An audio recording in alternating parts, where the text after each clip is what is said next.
ऋग्वेद बता रहा है ये। जैसे ओम भूर्भुवः स्वः तत्सवितुर्वरेण्यं भर्गो देवस्य धीमहि धियो यो न प्रचोदयात्, ये चारों वेदों में से छोटे छोटे मंत्र निकाल लिए और इसका एक मंत्र बना के आप ही अपने हिसाब से साधना शुरू कर दियो। ओम नमः शिवाय, ओम भगवते वासुदेव नमः, ये जो मंत्र बना लिए, कहते हैं यहाँ से ये भक्ति सतर्कता चलागा। राधे श्याम सीताराम, ये कोई भक्ति मंत्र नहीं है, ये तो ठीक अपने मन को राजी करने के लिए, ये तो स्वीट टेबलेट्स है, ये तो मीठी गोली है। लेकिन नाम जाप से ही बात बनेगा जो वेदों में लिखा है।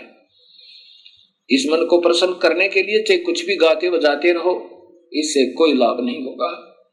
उस मूल मंत्र से ही बात बनेगी जो वेदों में वर्णित है। और फिर पूर्ण परमात्मा कबीर परमेश्वर ने उस ओम मंत्र के साथ एक मंत्र और जोड़ा जो परब्रह्म का मंत्र है, और एक मंत्र और जोड़ा जो पूर्ण ब्रह्म का मंत्र है। ऐसे ये 3 मंत्रों का जाप से जीव का छुटकारा होगा। बाकी मन प्रसन्न करने के लिए चाहे फिल्मी गाने के आधार पर गा लो उस भगवान की स्तुति, और चाहे किसी मनमुखी मंत्र के आधार पर अपना व्यर्थ जीवन कर लो, उससे कोई लाभ नहीं, ये वेद बता रहे हैं। मनमाने मंत्रों के उच्चारण से अयजंत अविधि पूर्वक साधनाएं प्रारंभ कर दी। अब 8वां श्लोक है कि तस्मात् उस धार्मिक यज्ञ, उस धार्मिक कर्म यज्ञ आदि से जो अविधि पूर्वक थे, अर्थात काल ब्रह्म को ही पूर्ण ब्रह्म मानकर निर्गुण सरगुण रूप से धार्मिक कार्य करने से सर्वहुत सब धार्मिक कार्य यज्ञादि करने वाले, अब उस पूर्ण परमात्मा को के ही जैसा इस काल को मान के उसी की साधना करने वाले वर्षद प्रसद माने पूरी सभा, प्रसद माने पूरी सभा यानी पूरा भक्त वृंद, सभी भक्त आत्माएं, समुदाय आयजम पिंगला हुआ घी अर्थात प्रभु प्राप्ति की प्रेरणा से विशेष प्रेरित। अब जैसे ये भक्त संत जन बढ़िया बढ़िया लतीफेदार कथा सुना के इन भक्त आत्माओं को प्रेरणा तो इतनी दे देते हैं प्रभु पाने की, और जाप देते हैं काल का, और काल से भी निम्न सत्र का, काल का भी गुना। फिर बताते हैं कि पीपल के चक्कर लगाओ, वट वृक्ष के चक्कर लगाओ, इसमें भगवान का देवताओं का वास होता है। कभी कुछ बताते हैं, मनमाने साधना दे देते हैं, कोई राम का जाप देता है, कोई हरि शरणम, ये कोई जाप नहीं है। ओम नमः शिवाय, ओम भगवते वासुदेव नमः, ये कोई मंत्र नहीं है। अब यहाँ कहते आयजम पिंगला हुए घी की तरह प्रभु प्राप्ति की प्रेरणा से विशेष प्रेरित सम माने पूर्ण परमात्मा की सत भक्ति सदृश जान के उन गलत मंत्रों को, उन नादान संतों के द्वारा दी गई साधना को सत मान के और जानकर भरतम धारण किए हुए उसको जाप करते हुए अपने हिसाब से सोचते हैं कि हम सही पूजा करें क्योंकि मेरे गुरुदेव ने मुझे बताया है। तान माने उस गलत साधना से ये जो 84 लाख जूनियां 4 खानियां कहलाती हैं पशुन, ये संस्कृत बोल रहा हूं, पशुन पशु जूनी में चले जाएंगे वह पशु जूनी, और फिर वायान माने वायु में रहने वाले पक्षियों, आर्यन माने जंगली प्राणियों, चै तथा ग्राम्य गांव में रहने वाले व्यक्तियों, मानव आदि, चक्रे माने जन्म मरण के चक्कर में पड़ जाते हैं। ये मालिक ऋग्वेद स्पष्ट कर रहा है कि ये नादान आत्माएं इन गलत गुरुओं के ने अपने आप ही मनमाने मंत्र बनाकर वेद न्यारे और गीता से भिन्न ये सब फिर पशु जोनी में पशुन, व्यव्यान, आर्यन, ग्राम्य, चक्रे, ये सारे होते हैं इन धार्मिक शास्त्रों में। तो ये इस प्रकार ये पशु चारों प्रकार की प्राणियों खानियों में ये चक्कर में पड़ जाते हैं, ये मुक्त नहीं होते। अब यही ऋग्वेद मंडल नंबर 10 और सूक्त नंबर 90 का आपको श्लोक नंबर 9 सुनाता हूं। तस्मात उसके बाद सर्व माने सब यज्ञात मान धार्मिक कार्य हुता माने करने वाले सामानी साधारण अर्थात वेदों को छोड़कर छंदासी अन्य छह शास्त्र 11 उपनिषद गोपथ ब्राह्मण आदि जजीरे माने बनाए। अब इन नादान संतों ने अपनी अपनी अनुभूतियां अलग से 6 शास्त्र 11 उपनिषद बाकी गोपथ ब्राह्मण और अन्य वेदों के ब्राह्मण बनाए। तस्मात माने उसके बाद रचय श्लोक जजीरे बनाए, अपने आप और श्लोक बना लिए नारे नारे। तस्मात उसके बाद यजुर प्रार्थनाएं, यजु माने प्रार्थनाएं, यजुर स्तुतियां, अन्य ब्राह्मण जैसे अन्य यजुर्वेद के अन्य ब्राह्मण अजायत माने बनाए। अब ओम जय जगदीश रे, स्वामी जय जगदीश रे, जय माता दी, पिछले बोलो अगले बोलो जय माता दी, ये बना लिए नो कहे, ये शास्त्र विरुद्ध है, इनसे प्रभु प्राप्ति नहीं हो सकती, तो मनराज जी करने वाली बात है। आगे 10वें श्लोक में लिखा कि तस्मात उसके बाद अश्वा माने घोड़े जैसी दौड़ लाएगी अपने अपने न्यारे न्यारे शास्त्र बनाने की। के माने इसलिए काल साधना से, ये माने जो अजायंत उत्पन्न हुआ, उभयादत यह दोनों ही काल के दांत समझो। अब चाहे सरगुण मान के उसको अचे निर्गुण रूप के, जो भी उपनिषद और जो भी अपने शास्त्र अन्य वेद न छोड़कर जो भी अपनी अनुभूतियां लिखी, अपना अनुभव लिखा, ये काल के दांत समझो, इनमें उलझ गए सारी नादान आत्माएं। वेदों से अलग अगर कोई साधना बताता है वो गलत बताता है। वेद खुद भगवान द्वारा वर्णित है और उसमें उतना ही करना जितना लिख रखा है, उससे ज्यादा कम करता कोई अपने, वो फिर उस खेल के मैदान के नियमों से बाहर खेल रहा है। जैसे कोई खेल का मैदान होता है, उस प्लेग्राउंड के कुछ सीमा होती है, उसके अंदर ही खेलना होगा, उससे बाहर जो खेल रहा है वो खेलता रहो, उसको कोई लाभ नहीं। वो तो लोग दिखावा कर रहा है दुनिया को दिखाने के लिए, तो ऐसे यहां बता रहे हैं। अब उससे क्या हुआ कि तस्मात उसके बाद गावे माने गाय आदि गीत समझो, ये गीत ज्ञात बना लिए श्लोक अपने अपने हिसाब से।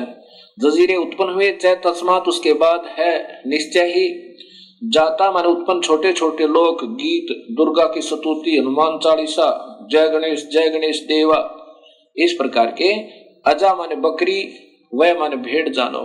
ओए होए, अब ये निमन सत्र के तीर्था पर जाना है, अपने आप हनुमान चालीसा और जय गणेश देवा, ये भक्ति के नहीं, ये तो इष्ट स्तुति आप कर रहे करते रहो, लेकिन उस पूर्ण परमात्मा की भक्ति के बिना अन्य उपासना किसी भी देव की आप कर रहे हो वो व्यर्थ बता रखे गीता में और साथ में वेदों में।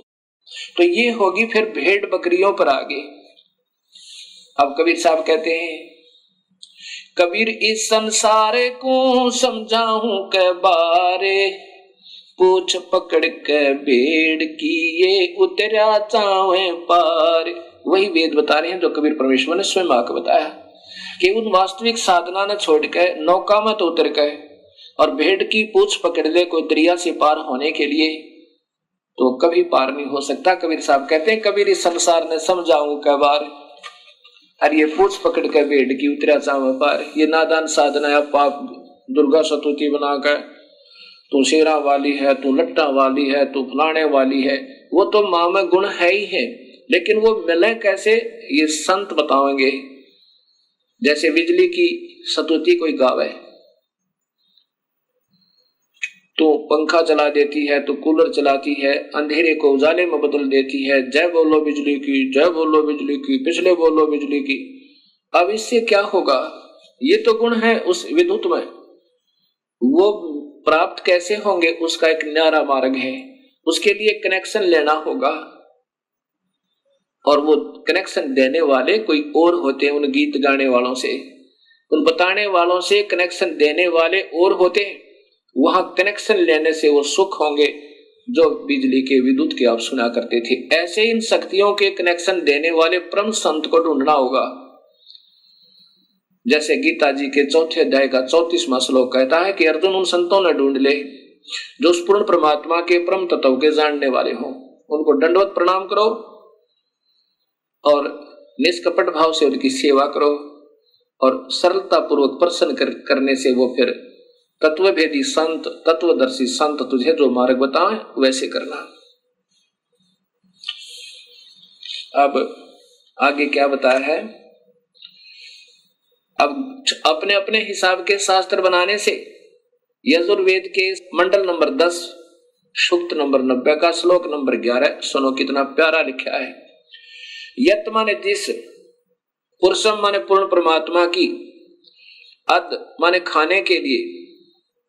अब देखो, अपने उदर पूर्ति के लिए, अद माने अपनी उदर पूर्ति के लिए उस पूर्ण परमात्मा की, वी माने नाना प्रकार की, अधु माने अधूरी घटिया, वी माने भिन्न, अकल्पयन अधूरी काल्पनिक व्याख्या विवरण के आधार पर, किम माने कोई तो, अस्य माने इस पूर्ण परमेश्वर के, मुखम माने मुख को, उत्तम अंग को, और कोई बाहु माने भुजा को, उरो जांग को, और कोई पैर को प्रभु मानकर कतिधा नाना प्रकार के से उच्चते माने महिमा कहते हैं। ओए होए, कितना स्पष्ट कर दिया। ये 11वां श्लोक कह रहा है कि वो नादान अपने उदर पूर्ति के लिए, जिनको पूर्ण ज्ञान है को ना, और अपने अपने अनुभव से को तो जैसे मुखम यानी उसके मुख को, मुख्य उस परमात्मा के नाना प्रकार के अंगों को, जैसे पहले बताया ना, इनका एक पैर तो ऊपर अजर अविनाशी है, एक नीचे है, इनका मुख्य अंग, कोई मुख न, कोई पैर न, कोई हाथ न, इनको भगवान मान रहा है परमात्मा के। ने कैसे? जैसे कोई आकार बताता है, कोई निराकार कहता है, कोई ब्रह्मा को परमात्मा बताता है, कोई विष्णु को, कोई शिव को, कोई फिर कहता नहीं भगवान एक और है, वो निराकार है, वो दिखाई नहीं देता। अब एक समय 5 अंधे आपस में विचार करने लगे कि सुना है गांव में हाथी आया हुआ है, और हमें कोई हाथी के पास छोड़ दे तो हम हाथी देखें। एक आंखों वाला उनकी बातें सुन रहा था। उसने कहा भी तुम हाथी कैसे देखोगे सूरदास, तुम्हारी आंखें तो है नहीं। अंधों ने कहा कि हमारे हाथ आंखों का काम करते हैं, आप कृपा करके हमें उस हाथी के पास छोड़ दीजिए। उस आंखों वाले ने उन 5 अंधों को हाथी के पास छोड़ दिया, चारों तरफ छोड़ दिया। एक अंधे ने हाथी के पैरों का निरीक्षण किया ऐसे, दूसरे ने पूंछड़ का, तीसरे ने कान का, चौथे ने सूंड का, और 5वें ने पेट के आसपास हाथ फेरा। और जहां जाकर उनके हाथ, जैसे पैर वाले के हाथ हट गए, वो वापस हो लिया। उसने सोचा बस इतना ही हाथी होता होगा। दूसरे ने कान देख लिए कि बस इतना ही हाथी होता होगा। और ऐसे इन 5 अपने अपने अनुभव लेकर चल पड़े। रास्ते में आंखों वाले ने पूछा किसी और ने कि कहां गए थे सूरदास? वो कहने लगे हम हाथी देख कर आए हैं। आंखों वाला कहने लगा अंधो तुमने हाथी देखा कैसे? उन्होंने कहा हमारे हाथ आंखों का काम करते हैं। तो वो आंखों वाला कहने लगा भाई बताओ कैसा था हाथी? जिसने पैरों का निरीक्षण किया था वो कहने लगा हाथी होता है थंब जैसा, पिलर जैसा, थांब जैसा, खंभे जैसा। दूसरा बोला, अंधा बोला कि नहीं ये इसको सही ज्ञान नहीं है, मैं बताता हूं। हाथी होता है बेल्ट जैसा, पटे जैसा। उसने जो पहले वाले ने हाथी के पैर का निरीक्षण किया था वो तो खंभे जैसा ही, बस पैर को ही हाथी मानकर और निश्चिंत हो गया। दूसरे ने पूंछड़ का, उसकी दूम का, पूंछ का निरीक्षण किया था, वो उस पूंछ को ही हाथी मान के और फूला नहीं समावे। अब तीसरे ने कहा कि दोनों को कुछ नहीं मालूम, मैं बताता हूं। हाथी होता है छाछ जैसा, सूप जैसा। उसने कानों को देखा था, पकड़ पकड़ कर निरीक्षण किया था। चौथा कहने लगा इनको नहीं मालूम सही, मैं बताता हूं। हाथी होता है पाइप जैसा, उसने सूंड का निरीक्षण किया था। पांचवा कहता है ये अधूरा ज्ञान बता रहे हैं, मैं बताता हूं हाथी कैसा होता है। हाथी होता है बटोड़े जैसा। हरियाणा में एक उपलों का एक ढेर बनाया जाता है, उसको फिर ऊपर से गोबर से प्लास्टर कर दिया जाता है। और जैसे प्लास्टर वाल समझो, यानी प्लास्टर की हुई दीवार समझो, मड प्लास्टर जिस पर हुआ हो, मड प्लास्टर यानी मिट्टी की लिपाई कर रखी हो, ऐसा हाथी के पेट का ऐसा वो कुछ खरदरापन होता है। अब पेट पे हाथ फेरने वाला कहता हाथी होता है मड प्लस्टर, यानी कच्ची दीवार जिस पे मिट्टी का प्लस्तर हुआ हो, ऐसा हाथी होता है। अब ये ऋग्वेद मंडल नंबर 10 और सूक्त नंबर 90 का श्लोक नंबर 11 स्पष्ट करता है कि यतः माने जिस पुरुषम माने पूर्ण परमात्मा की, अदय माने उदर पूर्ति के लिए नादान लोगों ने, अधूरे मार्गदर्शकों ने, अधूरे अनुभव वालों ने वेदों को तो छोड़ दिया, जो उसमें सही मार्ग और सही विधि लिखी हुई है, जितनी भी उससे प्राप्ति होनी थी, उनको त्याग के और निम्न सत्र के अपने अपने शास्त्र बना लिए, जो कि मान्य नहीं है। वो शास्त्र नहीं है, वो पूजा के योग्य नहीं है, क्योंकि उनके अधूरे अनुभव हैं। वी माने नाना प्रकार की, अधू माने अधूरी, घटिया, वी माने भिन्न, अलग से, अकल्पयन अधूरी कल्पनाएं, व्याख्या विवरण आधार पर, किम माने कोई तो, अस्य माने पूर्ण परमेश्वर के, मुखम माने मुख को भगवान कहता है, यानी कोई तो कहता नहीं भगवान तो और है, वो तो मुख्य भगवान, मुख है उसका पूर्ण परमात्मा का। और कोई भुजा को भगवान कहता है, कोई पैर को पाद है, और कोई किसी प्रकार से जांग को, यानी ऐसे ऐसे उन्हें अपने अपने हिसाब की अटकलें लगा रखी हैं। अब आंखों वाला बता सकता है कि सारे मिलाकर ही प्रभु बनता है, जैसे ये 21 ब्रह्मांड, और ये तो एक अक्षर पुरुष है, इसके 3 पुत्र हैं ब्रह्मा विष्णु महेश, और 7 शंख ब्रह्मांड का मालिक ये परब्रह्म है, अक्षर पुरुष है, और पूर्ण ब्रह्म परमात्मा इन सब का कुल मालिक है। वो सतपुरुष है, उसका वास्तविक नाम कबीर है, इन सब रचना से पहले भी उनका नाम कबीर है, इसलिए वेदों में उस परमेश्वर का नाम कबीर आया है। अब आपको ऋग्वेद के मंडल नंबर 10 सूक्त नंबर 90 के 15 और 16 श्लोक और सुनाता हूं। इसमें बिल्कुल स्पष्ट वर्णन कर दिया कि 7 और 21, क्योंकि इसमें हिंट होते हैं और हिंटों को वही बता सके जिनको पूर्ण ज्ञान हो। क्या लिखा है? सपत अस्य आसन प्रीधः त्रिसप्त समिधः कर्ता देवा यतः यगम तन्वाना अबंधन पुरुषम पुषुम। अब देखो कितना प्यारा कर वर्णन दिया है। सप्त माने 7 संख, सप्त माने 7, त्रिसप्त 3 बार 7 7 अर्थात 21, त्रिसप्त 3 गुणा में 7 21, त्रिसप्त यानी 21। इसमें ऐसा ही लिखा जो दास पढ़ रहा है, सप्त 7 संख ब्रह्मांड तो परब्रह्म की तथा काल ब्रह्म के त्रिसप्त। अब 7 संख ब्रह्मांड तो परब्रह्म के और त्रिसप्त इस 21 ब्रह्मांड काल ब्रह्म के। समीधय माने दुख रूपी आग से दुखी, कर्ता माने करने वाले, प्रीधय गोला आकार रूप में सीमा में जो आसन माने विद्यमान है, यत माने जो, पुरुष माने पूर्ण परमात्मा की, यज्ञ माने विधिवत धार्मिक कर्म अर्थात पूजा करता है, वह पशु माने बलि के पशु रूपी, देवा माने भक्त आत्मा को, तनवाना काल के द्वारा रचे फैलाए बंधन जाल से बंधन रहित करता है, बंदी छुड़वाने वाला बंदी छोड़ है वो परमेश्वर।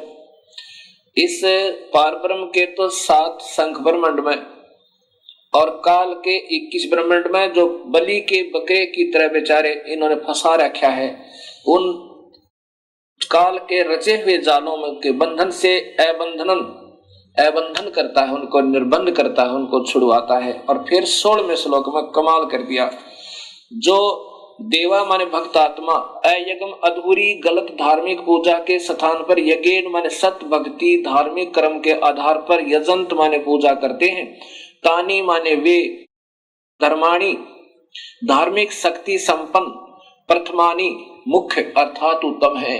कितना स्पष्ट कर दिया कि जो उस अविधिवत साधना ने छोड़ के जो भक्त आत्मा और विधिवत साधना करते हैं वो सबसे उत्तम हो गए। उनके पुण्य कर्मों का, उनके नाम के जाप का संग्रह होगा, भक्ति संचित होगी, वो सबसे उत्तम आसन माने हैं। ते है वे ही वास्तव में महिमा मान महिमान अर्थात महिमा मान का अर्थ है महान शक्ति युक्त होकर भक्ति की कमाई तय, धर्म तय, दान तय, यज्ञ तय, हवन तय, जप तय, ये महिमा मान हो गए अर्थात ये शक्तिशाली हो गए, इनमें खूब कमाई होगी। साध्या माने भक्त जन, नाकम माने पूर्ण सुखदायक परमेश्वर को, सचंत माने भक्ति निमित्त कारण से प्राप्त होते हैं। भक्ति निमित्त कारण से प्राप्त होते हैं, उस सत भक्ति की कमाई से उस पूर्ण परमात्मा को प्राप्त हो जाते हैं। यत्र माने जहां पर, पूर्व माने पहले वाली सृष्टि के, देवा माने भक्तात्माएं, संति माने रहती हैं। ओए होए होए, ये कितना स्पष्ट कहा है कि जो इस अधूरी साधनाओं को त्याग देते हैं, जब पता लग गया हम गलत साधना करें, वो भक्ति सही भक्ति करने से भक्ति युक्त हो गए, उनमें कमाई बन गई, नाम की, धर्म की, दान की, और उस कमाई के आधार पर उस पूर्ण परमात्मा को वो प्राप्त हो जाते हैं। जहां पर पूर्व माने पहले की सृष्टि के, देवा माने भक्तात्माएं, संति माने रहती हैं। जहां पर हम पहले रहा करते सतलोक में, उस पहले वाली सृष्टि यानी सबसे पहले वाली सृष्टि सतलोक के अंदर, वहां चले जाते हैं जहां पर पहले वाली सृष्टि के भक्तात्मा रहती है, जहां से हम बिछुड़ कर आए थे, जहां से हम सतलोक से बिछुड़ गए थे। अब इसी का प्रमाण, अब सच्चाई को कहां तक छुपाओगे ऋषिजन। कबीर साहब कहते हैं चोर चुराई तूंबड़ी और गड्ढा पानी मां, वो गाड्डा वो बाहर आवे, ऐसे सच्चाई छानी ना। अब फिर दिखाता हूं महर्षि दानंद जी द्वारा भाषा भाष्य, ये देखिएगा ऋग्वेद, ये महर्षि दानंद जी द्वारा भाषा भाष्य है। महर्षि दानंद सरस्वती, ये इन्होंने टीका किया है, और यही कांड नंबर 10 और सूक्त नंबर 90 का। अब श्लोक नंबर आप देखिएगा 15, इसमें सपथ अस्य संति पृथ्य और त्रिसप्त, ये त्रिसप्त इन्होंने कैसे किया है। यत, जिस, यज्ञ माने सृष्टि यज्ञ को तनवाना करते हुए देवा सृष्टि साधनभूत देव पशुम देखते हैं, पुरुष को उसमें बांधते हैं, देखने वाले दृष्टा पुरुष को उसमें बांधते हैं। इस यज्ञ की सप्त, अब देखो सप्त, अब सप्त ने ये क्या समझे जिनको ज्ञान ही नहीं। सप्त माने 7 शंख ब्रह्मांड, सप्त माने 7, पृथ्वी छंद रूपी पृथ्वी, ये गोला आकार में पृथ्वी, जैसे पृथ्वी नहीं होती पृथ्वी, अब 7 आवरण ये अपने हिसाब से इन्होंने बनाए हैं, ऐसा नहीं। ये देखिए त्रिसप्त, त्रिसप्त माने 21, ये 21 ब्रह्मांड काल के, और ये सप्त, ये 7 सप्त माने 7, ये 7 शंख ब्रह्मांड पर ब्रह्म के। अब देखो समीधा आदि कर्ता बनाई। अब इसमें 16वें श्लोक में देखो, ये स्वयं आप ही लिख रहे हैं, ये वही 16वां श्लोक है, सूक्त मंडल नंबर 10 सूक्त नंबर 91 का ऋग्वेद, 90 का, ये 91 आगे शुरू होगा, ये लास्ट है। देवा देव शक्तियां यज्ञ माने संगीकरण आदि से अथवा अग्नि से यज्ञ सृष्टि रूपी यज्ञ को अजायत माने करते हैं, अजंत, क्योंकि तानी माने वे, धर्माणी संसार के धारक बल। अब सब कुछ उलट सुलट करते करते फिर देखियो कहां आएगा सच्चाई।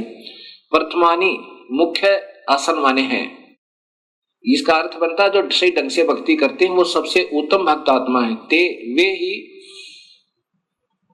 महिमान महान सामर्थ्य वाले हुए, अर्थात जो सख्त भक्ति करते हैं उनमें भक्ति शक्ति होगी। नाकम माने आनंद स्वरूप परमेश्वर को, सचंत माने निर्मित कारण से रूप में प्राप्त करते हैं। अब एक तरफ तो वो कहते हैं परमात्मा निराकार है, और यहां स्वयं कहते हैं कि परमेश्वर को निमित्त कारण से रूप में प्राप्त करते हैं। कहा, यत्र माने जिसमें, पूर्व माने पूर्व सृष्टि अर्थात सतलोक के, साध्या माने सृष्टि साधन संपन्न, देवा माने दिव्य शक्तियां, संति माने रहते हैं। अब स्वयं स्वीकार कर रहे हैं महर्षि जी के आनंद स्वरूप परमेश्वर को प्राप्त करते हैं निमित्त कारण से, अर्थात सद्भक्ति के कारण प्राप्त करते हैं। इसलिए भगवान कहीं आकार में है जहां उसको प्राप्त करते हैं। प्राप्त करना माने उससे मिलना, उससे साक्षात्कार करना। ये स्वयं वेद बता रहा और स्वयं बड़े कर्मों से लिख रहे हैं, कर कमलों से, जिसमें कहा जाते हैं उस परमात्मा के लोक में जहां पहले की सृष्टि यानी सतलोक वाले साध्या सृष्टि संपन्न साधन संपन्न अर्थात वो भक्त आत्मा, देवा माने दिव्य शक्तियां, ये भक्त आत्मा रहती हैं वहां, क्योंकि वो परमात्मा स्वरूप आत्म रूप में है इसलिए उनको देवा कहा है, शक्तियां रहते हैं। अब प्रिय भक्त आत्माओं, इस सच्चाई को इतना गहरा दबा दिया गया कि इसके ऊपर से मिट्टी हटाते हटाते ढेर सारा प्रयत्न करना पड़ता है। और पुण्यात्मा जो होंगी अब तुरंत समझ जाएंगी इन काल के दूतों, इन नकली संतों के जाल में नहीं रहेंगे। और इतना प्रमाण मिलकर भी जिनकी आंखें नहीं खुलती वो मूड बताए, वो मूड बताए। गीता में लिखा क्यों तो मूड है जो सत भक्ति नहीं करते। इतना कुछ प्रमाण होकर भी यदि आपको सत नजर नहीं आया तो आपके मोतिया बंद है। कबीर साहब की प्यारी आत्मा गरीबदास जी कहते हैं कि फिर तो ये देखत के तो नैन जिसमें फिरा मोतिया बंद रे। जिसको सफेद मोतिया बंद हो जाए उसकी आंख सोच दिखाई देती है तो उसको नजर कुछ नहीं आता, फिर तो आपका मोतिया बंद हो चुका है इन नादान संतों के गलत ज्ञान के आधार पर, जो सब शास्त्र विरुद्ध साधना सारे भक्त समाज को प्रवेश करती। और जो पुण्य आत्मा होंगी उनके लिए कहा कि ज्ञानी सुने सो हृदय लगाई, मूर्ख सुने तो गम ना पाई। बुद्धिमान व्यक्ति सुनेंगे तो वो तुरंत इस सत्य को स्वीकार करेंगे और आकर के अपना कल्याण करवाएंगे, उपदेश लेंगे और पश्चाताप करेंगे उस गए हुए समय का। और मूर्ख सुने सो गम ना पाई। अनजान व्यक्ति इतना प्रमाण पाकर भी नहीं समझ सके तो फिर उनको मूर्ख कहा है। ऐसा ही कबीर साहब की प्यारी आत्मा गरीबदास जी, क्योंकि जो गरीबदास जी कह रहे हैं वो समझो कबीर साहब कह रहे हैं, क्योंकि उन्हीं की शक्ति से वो पुण्य आत्मा उस परमेश्वर की महिमा हृदय से गा रहे हैं। उसमें बता रहे हैं कि चातुर प्राणी चोर हैं। चातुर प्राणी जिन्होंने गीता का एक अक्षर भी समाज को नहीं बता रखा और लाखों की संख्या में इन भोली आत्माओं को उलझाए बैठे और कहते हैं गीता के मर्मज्ञ ज्ञाता, और उसके उस संत की महिमा गाते हैं गीता ही के ज्ञान के आधार पर। और गीता का एक अक्षर भी नहीं बता रखा गीता में क्या लिखा है। वो चतुर प्राणी गीता की आड़ लेकर अन्य महिमा गाकर अपनी मनमुखी साधनाएं बताकर वो तो चतुर प्राणी है। और मूड वो है जो इतना ज्ञान पाकर भी नहीं समझे तो वो उन्हीं के पीछे पड़े रहेंगे। उनके लिए कहा है कि चातुर प्राणी चोर हैं, ये विचक्षण है, ये गलत साधना बताने वाले, ये संत जन ये चतुर बताए। ये चातुर प्राणी चोर हैं, चोर की शास्त्र विरुद्ध साधना दे रहे हैं, ये परमात्मा के भी दुश्मन है। ऐसा गीता में लिखा है कि जो शास्त्र विरुद्ध साधना करता है अर्जुन, वो मुझे भी और अंतर्यामी रूप में रहने वाले उस परम पिता को भी दुखी करता है, उसको घोर नरक में डालूंगा। और मूड मुग्ध है ठोठ, ये संतों के निकाम के इनके दो गड़जोट। यानी इतना भी ज्ञान समझकर नहीं समझ में आई तो वो उन चतुर प्राणियों के योग्य हैं, 84 में जाने ही योग्य है। ऐसा गरीबदास जी बता रहे हैं कि चतुर प्राणी तो चोर हैं, वो तो अपनी झूठी साची लगाकर आपको गुमराह करते ही रहेंगे अपनी प्रभुता बनाए रखने के लिए। और मूड मुग्ध है ठोठ, वो भोली आत्मा फिर भी नहीं समझ पाई तो वह उन योग्य है और वो फिर उनको काल के मुख में ले जाएंगे। और वो संतों के काम के नहीं है, उनके उन्हीं के साथ रहने दो, वो कहीं जाओ फिर किसी प्रकार दुख पाओ। लेकिन फिर भी को दयालु परमात्मा है कि भाई बार बार प्रयत्न करते हैं, हो सके ना जाने कब इंसान की आंखें खुल जाएं और सत भक्ति पर वो लग जावे। विष्णु पुराण में लिखा है कि विष्णु का एक रूप तो पुरुष है इस काल के बारे में, और वास्तविक रूप उसका काल है। अब पुरुष माने भगवान, प्रभु वो नजर आता है जैसे सारी सुविधाएं उपलब्ध करावे और दुखी ना करे, वो परमात्मा होता है। अब इस काल का प्रथम रूप तो ऐसा नजर आता है जैसे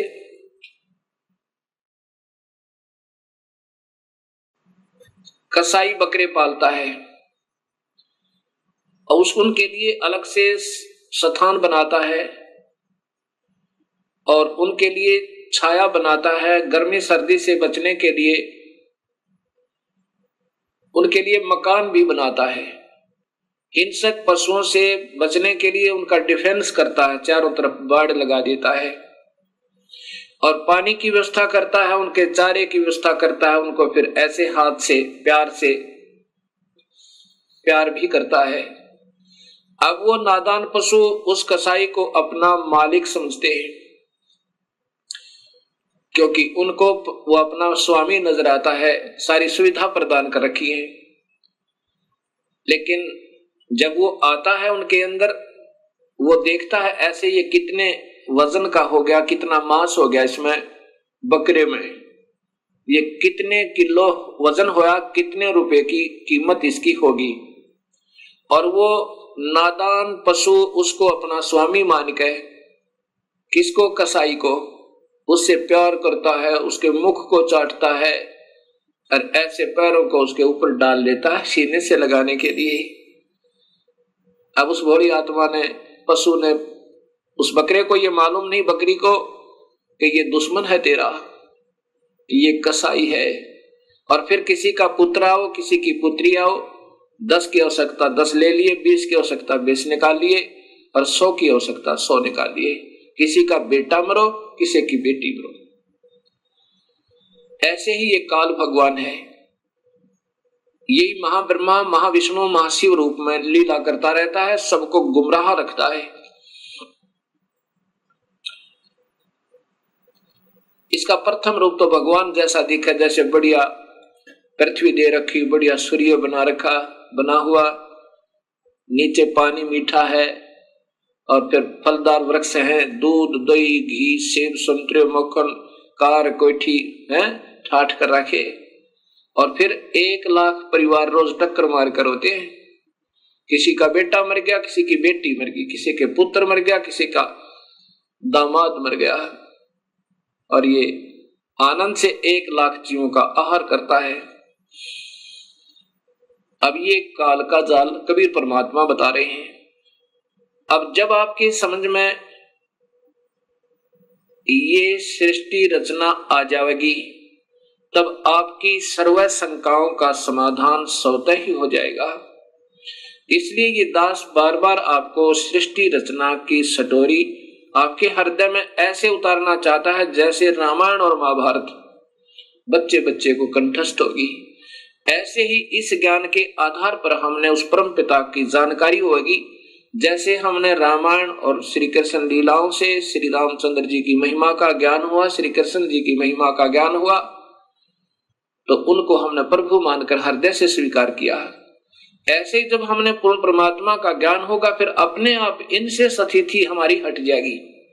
जैसे गीता जी में लिखा कि अर्जुन, जब तुझे पूर्ण परमात्मा का सत्य ज्ञान हो जाएगा, फिर तेरी अन्य देवताओं में ऐसी स्थिति रह जाएगी। अन्य देवता में यो काल भी आ गया फिरता है जब पूर्ण परमात्मा का सही ज्ञान हो जाएगा।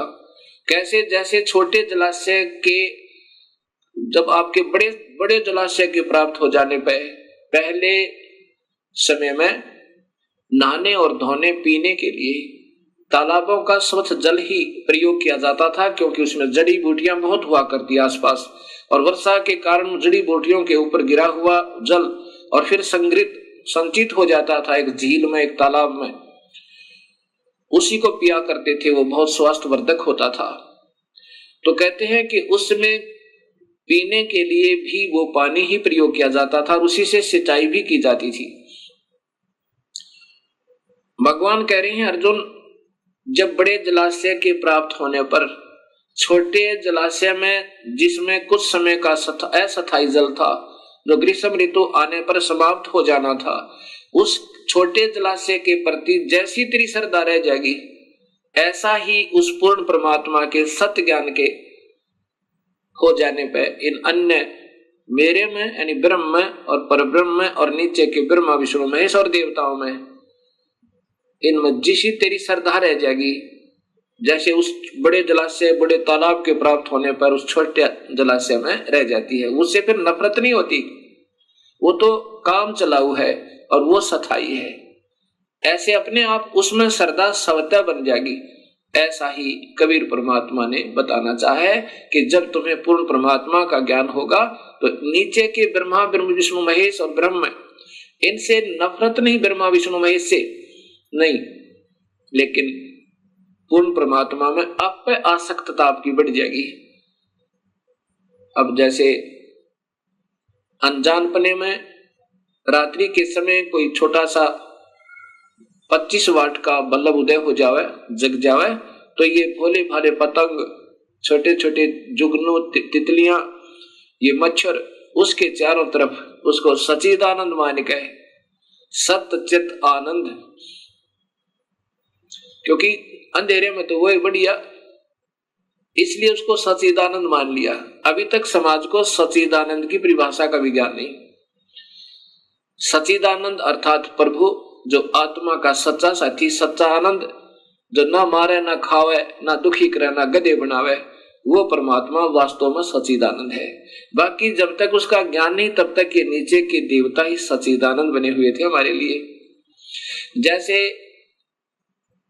उस 25 वाट के बल्ब पे ना जाने कितने जीव जंतु इकट्ठे हो जाते हैं, और जब 200 वाट का उदय हो जावे या 100 वाट का, उसको जगा दे कोई तो उसी समय उसको त्याग के 25 वाट के को और उस 100 वाट के पर पहुंच जाओगे सारे, क्योंकि फिर वो सच्चिदानंद हो गया।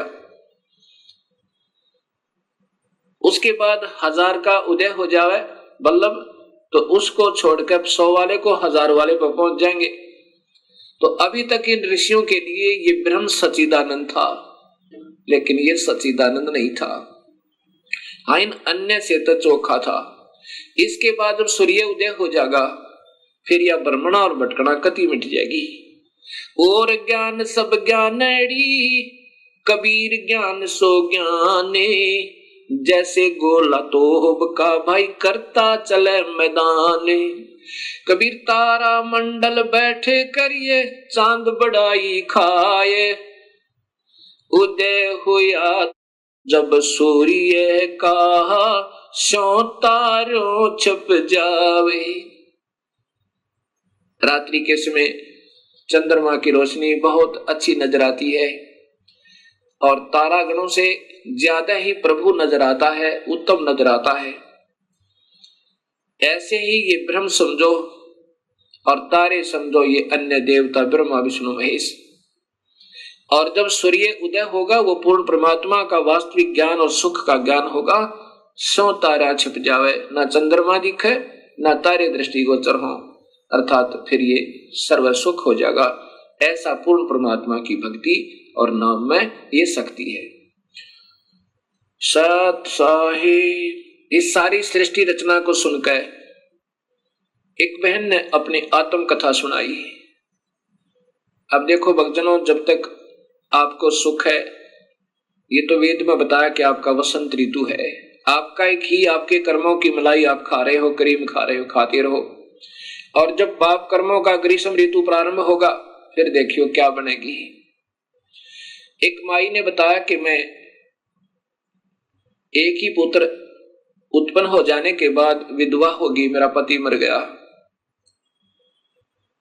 फिर मैंने अपने पुत्र की परवरिश की, ये सोचकर मेरा बेटा बड़ा होगा, इसका विवाह करूंगी, इसके पुत्र होंगे, पुत्री होंगी, पोते और पोतियों को खिलाऊंगी और फिर सुख होगा दाता। और अपने पुत्र की मंगल कामनाओं के लिए, उसकी रक्षार्थ इसी काल के द्वारा गलत साधना, प्रवेश समाज में पितरों की पूजा, भूतों की पूजा, फिर देवी देवताओं की पूजा, फिर अन्य स्थानों पर, तीर्थों पर, सब जगह जाकर और अपने पुत्र के दीर्घायु की मन्नतें मांगा करती थी। अब क्या होता है वो बताती है कि जब मेरा पुत्र +2 में पढ़ रहा था, उसने मोटरसाइकिल की जिद कर ली कि मां मोटरसाइकिल लूंगा। मुझे डर भी लगता था कि कहीं मेरे बेटे का चोट ना लग जाए, लेकिन ज्यादा ही जिद करने से और साथ में ये सोचा कि ये मेरे बेटे के मन में ये ना आ जाए कि मेरा पिता होता तो आज मुझे अवश्य मोटरसाइकिल दिलवाता। मैंने सोचा कि कहीं बेटे के हृदय में हीन भावना ना आ जाए। मैंने जैसे तैसे करके हीरो होंडा मोटरसाइकिल लाके दे दी। प्रतिदिन अपने एक दोस्त को लेकर के वो कॉलेज जाया करता था, स्कूल जाता था। उस दिन भी अपने एक दोस्त को लेकर के खाना खाकर अपने दोस्त को लेने गया, अपने उसके घर से उसको लेकर के और अपने कॉलेज की तरफ प्रस्थान किया। इतने में फिर कुछ अपना कार्य निपटा के, कि 2 ही प्राणी थे घर में, 2-4 रोटियां बनाई, फिर अपना खाने की तैयारी की थी। खाना खाने के लिए ऐसे ग्रास किया था, इतने में उसका दोस्त जो प्रतिदिन उसके साथ जाता था अड़बड़ाया हुआ आया और उसके वस्त्र फटे हुए और कहा, आंटी हम ऐसे जा रहे थे और एक्सीडेंट हो गया भैया का। ऐसे मुख की तरफ ग्रास किया था, वहीं हाथ से गिर गया। सिर पर कपड़ा नहीं, पैर में जूती नहीं, और भाग ली पागलों की तरह। जब घटना स्थल पर पहुंची तो वहां मेरा बेटा नहीं था, वो हॉस्पिटल जा चुका था। वहां भाग कर गई, वहां जाकर पता चला वो तो मर चुका है। दीवार का टक्कर मारी, 7 टाँके आए बोली मेरे सिर में, और 2 घंटे में आंसू में आई। अब वो आपकी सारी कथा मुझे सत्य लग रही है। ये काल बहुत जुल्मी है। मैंने कहा, माई अगर तू सुखी होती तो बिल्कुल नहीं मानती, ना उन देवी देवताओं को छोड़ती जिन पर तूने सारा जीवन खो दिया। कहती है, जी बिल्कुल ठीक हो आप।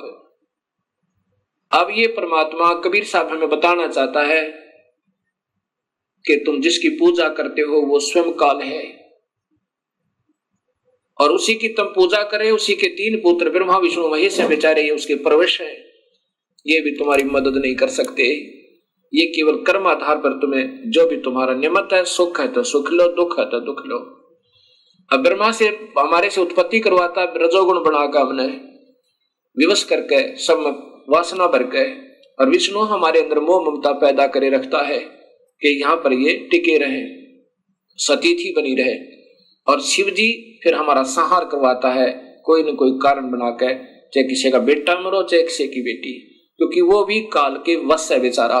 जब उसके ऊपर उसका संकेत आता है तो वो नहीं रोक सकता, चाहे उसका अपना पुत्र भी क्यों न हो।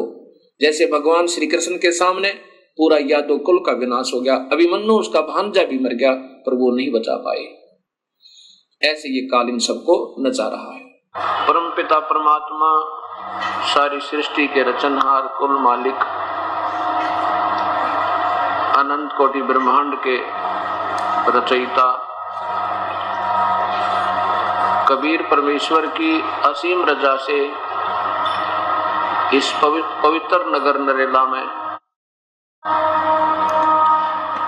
ये परमेश्वर की अमर कथा आज 11 अप्रैल से प्रारंभ हुई। जिस नगरी के पुण्य उदय होते हैं उस नगरी के अंदर ऐसे शुभ समागम, संत समागम प्रारंभ हुआ करते हैं। और जो पुण्यात्मा इस पवित्र समागम में आने का सुअवसर प्राप्त करती हैं वो बड़भागी हुआ करती हैं।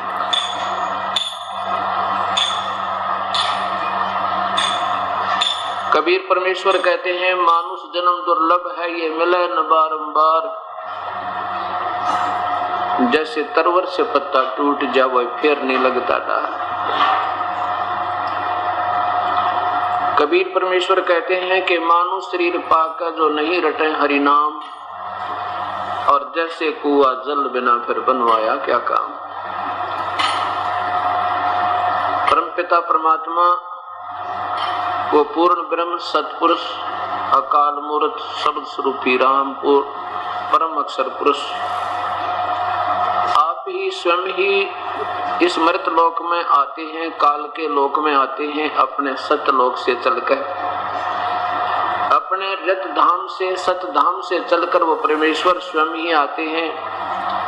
और हम अबोध अनजान आत्माओं को जो काल के जाल में और इस ब्रह्म ज्योति निरंजन द्वारा दिए गए अक्षीणिक सुख में, संतान और संपत्ति के सुख में हम परम पिता को भूल चुके हैं, वो परमेश्वर स्वयं ही आकर अपने बारे में अपनी याद दिलाता है, हमें अपने निज घर की याद दिलाता है जहाँ से हम आए हैं, और वहां से आने के बाद हमें कितने कष्ट हो रहे हैं, कितने हमें परेशानियां उठानी पड़ रही हैं, वो भी हमें याद दिलाते हैं। वो परमेश्वर कहते हैं कि मानो शरीर पाकर जो नहीं रटे हरि नाम, और जैसे कुआ जल बिना भाई फिर बनवाया क्या काम। जैसे जिस कूप में वेल में पानी ना हो, वेल विदाउट वाटर, पानी के बिना कुआ, उसका नाम बेशक कुआ है पर गुण कुएं के नहीं। जिस प्रकार जो पुण्यात्मा मानो शरीर पाकर प्रभु की भक्ति नहीं करते, वो नाम मानो अवश्य है लेकिन गुण मानुष वाले नहीं हुए। ये याद दिलाने के लिए शुभ समागम किए जाते हैं, और जो प्राणी इस सत्संग में नहीं आते उनका दुर्भाग्य समझो, और जो सत्संग में आ जाते हैं उनका सौभाग्य समझो। क्योंकि जब तक हम सत्संग में नहीं आएंगे, सत्संग नहीं सुनेंगे, तब तक हमें ये ज्ञान नहीं हो सकता कि वास्तव में मानव शरीर का कैसे सदुपयोग करना है। इससे पूर्व हमने क्या मान रखा था, जैसे सत्संग नहीं सुना था, और पुण्यात्मा जो पिछले जन्म जन्मांतर से भक्ति करते हुए आ रहे हैं, उनके हृदय में चाह परमेश्वर की बराबर बनी हुई है। आज भी वो ईश्वर की तलाश तड़प में घूम रहे हैं, कोई न कोई आड़ लेकर किसी न किसी संत का या कोई अपनी धार्मिक पूजाओं का, परंपरागत पूजाओं का, लोक वेद के आधार पर अवश्य सहारा आस लेकर बैठे हुए हैं। जब तक हम सत्संग में नहीं आए थे, नहीं आते हैं, तो हम क्या सोच रखा था कि जैसे संतान हो जाएगी, पहले जवान हुए, फिर शादी हुई, फिर संतान हुई, और संतान के बाद फिर उन बच्चों की परवरिश में लग गए, फिर कामना की परमात्मा इन बच्चों की भी संतान हो, इनकी रोजी रोटी अच्छी हो, वो सब कुछ भी हो गया, फिर संतान भी बच्चों का होगी, और उसके साथ साथ हम अपनी धार्मिक पूजा भी करते रहे, जैसे लोक वेद के आधार पर। लोक वेद क्या होता है? जो अक्षेत्रीय ज्ञान, सुना सुनाया ज्ञान। जैसे किसी क्षेत्र में हनुमान जी की पूजा है, किसी क्षेत्र में किसी श्याम जी की पूजा है, किसी क्षेत्र में देवी की पूजा है, किसी क्षेत्र में सैयद की पूजा है, किसी क्षेत्र में श्री राम की पूजा है, किसी क्षेत्र में श्री कृष्ण की पूजा है। कोई केवल गीता के पाठ को आधार मानकर प्रभु की भक्ति और अपना आत्म कल्याण मानता है, कोई गुरुद्वारे में जाकर, कोई मंदिर में, कोई चर्च में, या कोई मस्जिद में, या कोई नित्य पाठ करके, कोई नमाज करके, या कोई व्रत करके। ये पूजाएं हमें कहां से प्राप्त हुई? लोक वेद के आधार पर। लोक वेद, लोक वेद क्या होता है? जो सुना सुनाया ज्ञान अक्षेत्रीय, जैसे किसी क्षेत्र में गणेश जी को महत्व दिया जाता है, और फिर जैसे हिंदू समाज को अपनी पूजाओं का ज्ञान है, उसको भी लोक वेद कहते हैं। यदि वो शास्त्र से नहीं मिल रहा, शास्त्र कौन से शास्त्र हैं? पवित्र गीता जी। पवित्र गीता जी भक्ति का एकमात्र, ब्रह्म तक की साधना का एकमात्र शास्त्र है, और गीता जी जो है चारों वेदों का सार है, संक्षिप्त है, यानी गागर में सागर है, सागर बूंद समाना, ऐसा समझो गीता जी को। लेकिन गीता जी में और पवित्र चारों वेदों में केवल ब्रह्म तक की पूजा का, साधना का ज्ञान है और ज्ञान पूर्ण परमात्मा का भी है, पूर्ण ब्रह्म का भी है। उसके पाने के लिए, पूर्ण परमात्मा की भक्ति के लिए गीता जी में और वेदों में ये ऑप्शन छोड़ रखी है। ये परमात्मा ने कह दिया कि भाई देखो, उस पूर्ण परमात्मा की भक्ति मैं नहीं जानता, वो तो कोई संत आएगा वो बताओगा, उसके चरणों में जाना, फिर तेरा परम कल्याण होगा। तो कहने का भाव ये है कि पवित्र गीता जी एक ऐसा शास्त्र है, ये न किसी मजहब से संबंध रखता है, ना किसी जाति विशेष से, किसी धर्म से इसका कोई ताल्लुक नहीं। ये पवित्र शास्त्र महर्षि वेद व्यास जी द्वारा लगभग 5500 वर्ष पूर्व लिपिबद्ध किया गया था और भगवान ब्रह्म ने, ज्योति निरंजन ने वेद व्यास जी की अंदर प्रवेश करके, जैसे प्रेत आत्मा दूसरे शरीर में प्रवेश कर जाती है और अपनी बोली बोल जाती है, ऐसे ज्योति निरंजन यानी ब्रह्म ने, क्षर पुरुष ने वेद व्यास जी में प्रवेश करके ये पवित्र गीता जी की रचना की थी। और उसी ब्रह्म ने श्री कृष्ण जी के शरीर में प्रवेश करके गीता जी को युद्ध के दौरान, जब अर्जुन युद्ध नहीं करना चाहता था, और ये गीता जी का ज्ञान भी दिया और साथ में अर्जुन को युद्ध करने के लिए मजबूर भी किया। तो ये शास्त्र ना किसी मजहब से, धर्म से संबंध रखता है, ये केवल मानव मात्र के कल्याण का एकमात्र शास्त्र, ब्रह्म तक की साधना और ज्ञान, पूर्ण परमात्मा के ज्ञान की जानकारी का है। और चारों वेदों में पूर्ण परमात्मा की भक्ति तो नहीं दी, लेकिन उसकी जानकारी बाय नेम दी है। नाम लिख लिख कर कहा कि वो परमात्मा कौन है, वो परमात्मा का ये नाम है, वो जो सतलोक में रहता है, वो पूर्ण ब्रह्म है, सारी सृष्टि का रचनहार है, वो तेजो में शरीर है उस परमेश्वर का, उस परमेश्वर का जो है मनुष्य जैसा शरीर है और तेजो में है, जनराट है। जनराट माने मनुष्य जैसा चमकीला। वेदों में ऐसा परमेश्वर स्वर ज्योति रतधामा, यानी वो उसका नाम भी लिखा है। वो कौन है? वो कबीर अंगारी असी। उसके बाद इन वेदों और पवित्र गीता जी के अतिरिक्त पूर्ण परमात्मा की भक्ति के, उनकी जानकारी और भक्ति के पवित्र शास्त्र, पवित्र परमेश्वर कबीर साहिब की पवित्र अमृतमयी वाणी, जिसमें चारों वेद, पवित्र गीता जी, कुरान, पुराण सभी का सामूहिक ज्ञान है। और उसमें साथ में ये भी है कि भक्ति, पूर्ण परमात्मा की भक्ति का भी वो मंत्र भी विद्यमान है, जिससे हमारा कल्याण होगा। और साथ में गुरु ग्रंथ साहिब, क्योंकि गुरु नानक देव जी को भी उस परमेश्वर पूर्ण ब्रह्म सतपुरुष अकाल मूर्त की प्राप्ति हुई थी। उन्होंने उसको साक्षात देखा था सतलोक में, सचखंड में। और वो कैसा है उन्होंने वर्णन किया कि वो मानव सदृश है। उसका नाम क्या है वो भी अपनी पवित्र वाणी में वर्णन दिया है। और वो नाम भी लिखा है जिस नाम से उन्होंने प्रभु को पाया, यानी उस अमर स्थान पर अपना अस्तित्व बनाया, वहां अपने स्थान ग्रहण किया, वहां वो चले गए।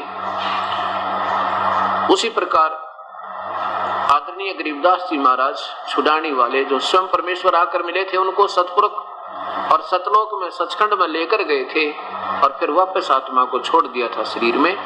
और फिर उस अपने पवित्र परमेश्वर की महिमा को आदरणीय श्री गरीबदास जी ने आंखों देखा, हाल कलम तोड़ महिमा गाई है। इसी प्रकार पूर्ण परमात्मा को आदरणीय श्री दादू जी महाराज ने देखा। उसको भी वो सतपुरुष स्वयं आए थे और दर्शन दिए थे, मंत्र दिया था, सतलोक दिखाया था। 3 दिन और 3 रात तक दादू जी की शरीर बेहोश पड़ा रहा था, अचेत रहे थे। उनकी आत्मा को सतलोक लेकर गए थे। सचखंड में वो सतपुरुष अपना ही रूप दिखाया था और फिर उस प्यारी आत्मा को वापस भेज दिया था। उसके बाद दादू जी ने अपने पवित्र परमात्मा पूर्ण ब्रह्म की, सतपुरुष की कलमतोड़ महिमा गाई, उसका नाम ले लेकर गुण गाए, वो कौन परमात्मा है। ऐसे आदरणीय धर्मदास जी बांधवगढ़ वालों ने उस परमेश्वर को देखा, सचखंड गए, सतलोक पहुंचे, सतपुरुष को देखा। वो उसका कैसा रूप है? मनुष्य जैसा रूप है। एक रोमकूप में करोड़ सूर्य मिला दे, करोड़ चंद्रमा, ऐसा उस परमेश्वर का दीप्त तेजो में शरीर है। सवर ज्योति स्वयं प्रकाशित परमेश्वर है, वो सतपुरुष है, वो अमर पुरुष है। ऐसे ही आदरणीय श्री मुल्कदास जी को परमेश्वर मिले, उनको अपना सचखंड सतलोक दिखाया। उनके बाद उन्होंने अपनी वाणी में उसी परमेश्वर को की महिमा गाई, पूर्ण ब्रह्म सतपुरुष की, उसका नाम बताया। तो कहने का भाव ये है कि पूर्ण परमात्मा भक्ति के मार्ग के पूर्ण परमात्मा को पाने का और सही ज्ञान जानने का एक नंबर का शास्त्र कबीर परमेश्वर की वाणी है, यानी पूर्ण ब्रह्म की जानकारी और भक्ति का तरीका। और उसको परमात्मा को देखने के बाद जिन महापुरुषों ने उनके साक्षात दर्शन हुए, उनमें से भी उनके नाम गिनाए। इन प्यारी आत्माओं ने भी अपने परमात्मा की ज्यों की तो महिमा गाई है, जो वेदों में वर्णन है, पवित्र गीता जी में वर्णन है, और जैसा कि उस परमेश्वर ने स्वयं आकर अपनी वाणी में आप ही अपनी महिमा को बताया, उसमें वर्णन है। आपको यजुर्वेद में दिखाते हैं कि वो परमात्मा कौन है, और वो परमेश्वर कबीर जो है अपनी महिमा आप ही बताता है और अपने सत संदेश को लेकर के स्वयं ही आता है। उसका नाम कबीर है। ये देखिएगा पवित्र यजुर्वेद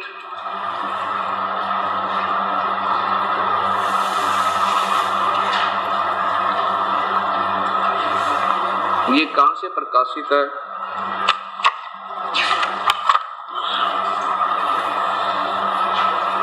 प्रकाशक है सार्वदेशिक आर्य प्रतिनिधि सभा 2/5 महर्षि दान भवन रामलीला मैदान नई दिल्ली से।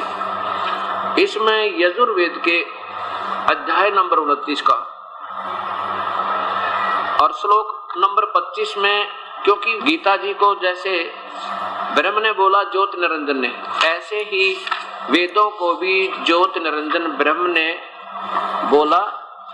और अपने श्वासों को जैसे कंप्यूटर के अंदर फीड होता है मैटर और वो बाहर आ जाता है एज इट इज, और उसमें जो वर्णन होता है वो फिर बिल्कुल उन्हीं के जो अंदर होता है ज्यों का त्यों होता है। तो जब चारों वेदों को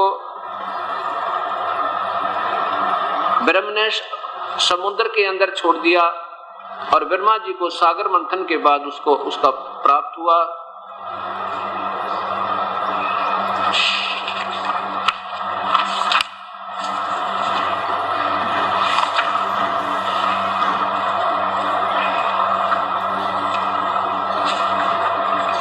तो उसमें जो व्याख्या है वे आपके सामने बताते हैं। ज्यों की तो गीता जी मिलती है और ज्यों की तो वेद की वाणी मिलती है। इसके अध्याय नंबर 29 के श्लोक नंबर 25 में आप देखिएगा। ये तो आपको केवल संस्कार दिखाऊंगा इस वेद से, क्योंकि ये वेद है यजुर्वेद, और इसमें आप संस्कार देखिएगा। एकोन 30 अध्याय 29वां अध्याय संस्कार देखिएगा। ये है 125 नंबर मंत्र है, अध्याय नंबर 29 का। इसमें देखिएगा, समझ दो, अतः मनुष्यो दुर्णे देवो देवान यजसी जात वेद आच वहम मित्र मह चिकित्वान तवम दूत कबीर असी परचेता। स्पष्ट लिखा है कबीर असी, वो कबीर परमेश्वर है। परचेता माने बोध कराने वाला, दूत माने सत्य ज्ञान को लेकर आने वाला, चिकित्वान, चिकित्वान माने बिल्कुल स्वस्थ ज्ञान जिसमें कोई रोग ना हो, कोई अज्ञान ना हो, बिल्कुल स्वस्थ ज्ञान को लेकर आने वाला स्वयं ही। तवम माने आप ही, दूत है वो स्वयं ही अपने सत संदेश का संदेश वाहक बनकर आने वाला, वो कबीर असी परचेता, वो कबीर परमेश्वर है जो हमें बोध कराने वाला।